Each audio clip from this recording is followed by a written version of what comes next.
As for Oregon, they are CFP bound for the second straight season, their third appearance all-time in the playoff. They're one of just 4 schools to make the CFP each of the first 2 years of the expanded playoff. They joined the Hoosiers, Buckeyes, and Georgia. Again, they're hosting JMU.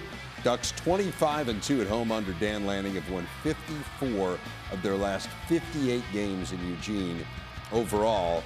And here's how the Dukes stack up with the Ducks. They're both in the top 7 nationally in scoring differential, which I guess you'd expect from 2 teams that are combined 23-2. The Dukes are coached by Bob Chesney, who will be taking over at UCLA. The winner of this one faces Texas Tech in the Orange Bowl on New Year's Day. But first things first, Yogi Roth in Eugene with Dan Lane. Coach, congrats coming back to the CFP, but this time as a 5 seed, you get to host one right here in Autzen. I'm curious, when you found that out, what it meant to you. What do you think it's going to mean to this fan base when you get to play in 21 days? Yeah, I'm super thrilled. Like, that place is going to be rocking, and our fans have earned an opportunity like that. Our players have earned an opportunity like that. So to get to see what it'll look like in December is going to be pretty special. Okay, the opponent, James Madison. I know it's early. They just played on Friday night. What do you know about this team coming in here? Well, they're winners, right? Their head coach has had a lot of success. He's worked from the ground up and done it in a lot of different places. But you see a team that plays really well together. Excited to hop in and check out their film, right, and start to attack that breakdown. Yeah, it's going to be a fun environment and a fun game. Their coach, of course, coming to the Big Ten as well with Coach Chesney going to UCLA. Let's talk about the time. Last year, 25 days between the Big Ten title and the Rose Bowl. This year, it's going to be 21 days between final game and the game we're referencing. What did you learn last year of how to navigate the time off? Well, a lot of lessons, and there's not a perfect script. But we're going to adapt and change a couple things as we go into these next few weeks and get ready for this process. And I'm excited about the chance to be able to play earlier for sure. I think that's going to be good for our team. Okay, the final one on growth. I was with you last year at the Rose Bowl, and you could feel the pain of that. Yeah. Has that carried over at all in terms of navigating this playoff run? I know it's a different team and a different season. Well, completely different team, completely different season, but certainly there's lessons learned there, and you try to take those lessons and carry them over to this year. Well said. Always taking the medicine, going to the doctors here with Dan Lanning. Thanks, man. That's right. Appreciate you. Yeah.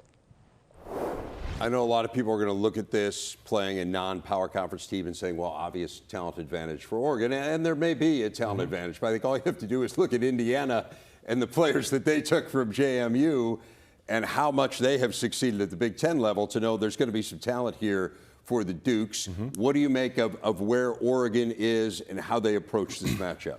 Well, first off, I think outside of the top 4 teams, the teams that got a bye, Oregon is the most intriguing team to me. I mean, I really think that they have the makeup to go make a run and push for a national championship. And part of this, too, is just timing. Can it all come together at the right time?